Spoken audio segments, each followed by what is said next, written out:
నిజంగా చెప్పాలంటే కస్టమర్ మైండ్లో ఉండే క్వశ్చన్స్ ఏంటో తెలుసా అండి? మీ పిండి వంటలు క్వాలిటీ బాగుంటాయా, ఫ్రెష్గా ఉంటాయా, ప్రైస్ వర్తియా అని డౌట్స్ మీ మైండ్లో ఉంటాయి కదా. ఈ భయం రాంగ్ కాదండి, ఎందుకంటే మనం ఏది కొన్నా కూడా మన ఫ్యామిలీ కోసం, మన పిల్లల కోసం కొంటాం కదా. వర్కింగ్ ఉమెన్ అయినా, హౌస్ వైఫ్ అయినా ఎవరైనా ఆలోచించేది ఫ్యామిలీ గురించి, పిల్లల గురించి మాత్రమే, వారి యొక్క ఆరోగ్యం గురించి. ఈ డౌట్స్ అన్నీ మనకు ఎందుకు వస్తాయో తెలుసా అండి?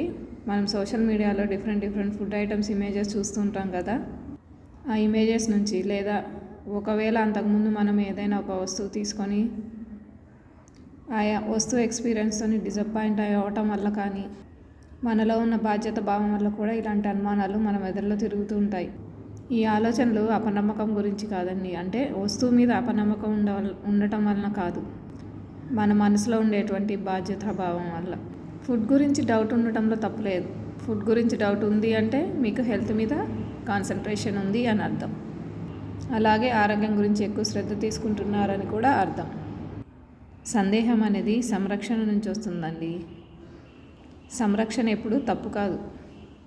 Doubt comes from care, but care is never wrong.